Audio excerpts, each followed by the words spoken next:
87ನೇ ಅಖಿಲ ಭಾರತ ಕನ್ನಡ ಸಾಹಿತ್ಯ ಸಮ್ಮೇಳನ ಏನು ಮಂಡ್ಯದಲ್ಲಿ ನಡೀತಾ ಇದೆಯೋ, ಕಳೆದ 86 ವರ್ಷಗಳಿಂದ ಚಾರಿತ್ರಿಕವಾಗಿ ಈ ರಾಜ್ಯದ ಕನ್ನಡಿಗರನ್ನ ಆಹಾರ ಕ್ರಮದಲ್ಲಿ ವಂಚನೆ ಮಾಡ್ಕೊಂಡು ಬರಲಾಗಿದೆ. ಒಂದು ವರ್ಗದ ಆಹಾರವನ್ನು ಸಾಹಿತ್ಯ ಸಮ್ಮೇಳನ ಬಳಸುವುದರ ಮೂಲಕ ಈ ರಾಜ್ಯದ ಬಹುಸಂಖ್ಯಾತ ವರ್ಗದ ಪ್ರಮುಖ ಆಹಾರವಾಗಿರ್ತಕ್ಕಂಥ ಮಾಂಸಾಹಾರವನ್ನು ಒಂದು ಅಘೋಷಿತ ಬಹಿಷ್ಕಾರವನ್ನು ಸಾಹಿತ್ಯ ಸಮ್ಮೇಳನ ಮಾಡ್ಕೊಂಡು ಬರಲಾಗಿದೆ. ಈ ಒಂದು ಚಾರಿತ್ರಿಕವಾಗಿರ್ತಕ್ಕಂಥ ಒಂದು ವಂಚನೆಯನ್ನು, ತಪ್ಪು ನಿರ್ಧಾರವನ್ನು ಸರಿಪಡಿಸ್ತಕ್ಕಂಥ ಅವಕಾಶ ಇವತ್ತು ಮಂಡ್ಯ ಜಿಲ್ಲೆ ನಡೀತಿರ್ತಕ್ಕಂಥ ಸಾಹಿತ್ಯ ಸಮ್ಮೇಳನಕ್ಕಿದೆ. ಹಾಗಾಗಿ ನಾವು ಸಾಹಿತ್ಯ ಪರಿಷತ್ತಿನ ಎಲ್ಲ ಧುರೀಣರಿಗೆ ಮತ್ತು ಸ್ವಾಗತ ಸಮಿತಿ ಅಧ್ಯಕ್ಷ ಆಗಿರ್ತಕ್ಕಂಥ ಶ್ರೀಮಾನ್ ಚಲುವರಾಯಸ್ವಾಮಿ ಅವರಿಗೆ ಮತ್ತು ಆಹಾರ ಸಮಿತಿ ಅಧ್ಯಕ್ಷ ಆಗಿರ್ತಕ್ಕಂಥ ಶ್ರೀಮಾನ್ ರಮೇಶ್ ಬಂಡಿಸಿದ್ದೇಗೌಡರಿಗೆ ನಾವು ಆಗ್ರಹ ಪಡಿಸ್ತೀವಿ. ಈ ರಾಜ್ಯದ 80% ಜನರ ಆಹಾರ ಪದ್ಧತಿ ಆಗಿರ್ತಕ್ಕಂಥ ಮಾಂಸಾಹಾರವನ್ನು ನೀವು ಸಾಹಿತ್ಯ ಸಮ್ಮೇಳನದಲ್ಲಿ ಬಳಸಬೇಕು.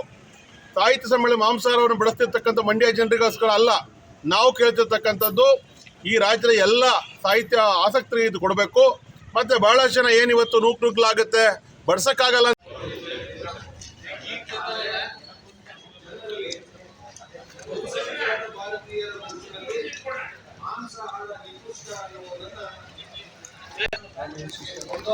ಸರ್ಕಾರ ತಡೆ ಖುದ್ದಾಗಿ ಮಾಂಸಾಹಾರವನ್ನು ಏರ್ಪಾಡು ಮಾಡಿ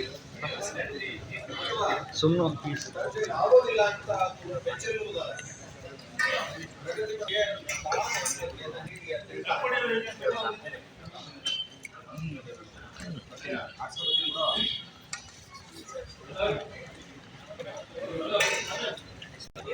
ನಾವು ಮಾಂಸನ ತಿಂತೀವಿ, ಕೋಳಿ, ಕುರಿ, ಆಡು. ಸರ್ಕಾರವೇ ಇದನ್ನ ಮಾಡಬೇಕು.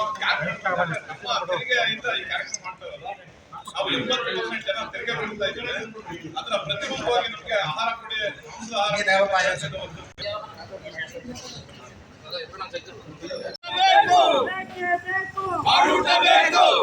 ವಿರೋಧಿಗಳಿಗೆ ಹೇಳಿ ಧಿಕ್ಕಾರ.